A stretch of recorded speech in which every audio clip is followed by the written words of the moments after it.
क्या नाम है? आनंद। जोर से बोलिए। आनंद। कौन क्लास में पढ़ते हैं? तीसरा क्लास। तीसरा क्लास में। ये बच्चा करीबन मान के चलते हैं, अगर तीसरा में पढ़ रहा है तो 3 साल से कहीं ना कहीं पढ़ रहा है, जैसे भी पढ़ रहा है। अगर ये बच्चा नहीं सीख पाया है तो 2 कारण से नहीं सीख पाया है।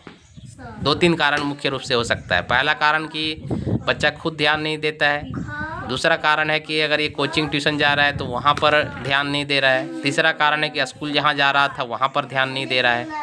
चौथा कारण है कि इसका जो माँ बाप है वो इस पर विशेष रूप से ध्यान नहीं दे रहा है। सिर्फ बच्चे को मतलब पढ़ाने के नाम से सिर्फ एक तरह से कहा जाए तो धांधली कर रहा है, ना तो ढंग से पढ़ा रहा है और ना ही कुछ कर रहा है। समय बीतते जा रहा है और तीसरा में आ गया बच्चा की स्थिति को आप देख सकते हैं। ऐसे अगर आप अपने बच्चे को धरती पर लाए हैं कम से कम, और उसके ऊपर समय नहीं दे रहे हैं पढ़ने के लिए, जिससे उसका भविष्य निर्माण होगा, तो आप जो भी ऐसे माता पिता जो भी इस तरह से कर रहे हैं अपने बच्चे के प्रति, वो खुद एक प्रकार से बच्चे के लिए नुकसानदायक ही काम कर रहे हैं। अब देखिए इस बच्चा का स्थिति को मैं दिखाता हूँ कि कितना जानता है। ये तीसरा में पढ़ता है, जबकि इसका अभी लेवल कम से कम किताब सब पढ़ लेना चाहिए, हिंदी इंग्लिश ये सब किताब पढ़ लेना चाहिए। जबकि कि बच्चा का क्या स्थिति है सो देखिए। अभी एक किताब है जो पलटी कर रहे हैं, इस बच्चा का स्तर चेक करने का प्रयास करेंगे कि कितना बच्चा जानता है। पढ़िए, यहाँ से शुरू से आराम से पढ़िए। हम्म हम्म हम्म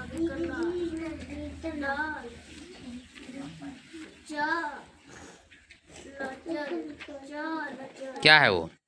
ध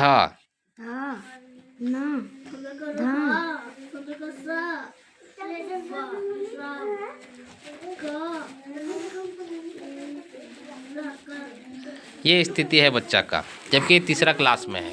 हम सभी जितने भी इस प्रकार के बच्चे जिनके भी हैं, जो माता पिता हैं, आपसे यही आग्रह करते हैं कि आप अगर बच्चे के पीछे ध्यान नहीं देते हैं तो बच्चा का भविष्य खराब हो जाएगा। इसीलिए आप विशेष रूप से बच्चे के ऊपर ध्यान दें और बच्चा को पढ़ाने का काम करें। आप जो गली में बैठ के किसी से 4 गो गप्पे मारते हैं, किसी के बारे में बात करते हैं, उससे अच्छा अपने बच्चे के प्रति अपने बच्चे के पीछे ध्यान दें और उसको पढ़ाने का काम करें। क्योंकि इसका जो जीवन का जो आधार है, खाना, हवा, पानी के बाद जो जीवन में इसका काम आने वाला है वो पढ़ाई ही है।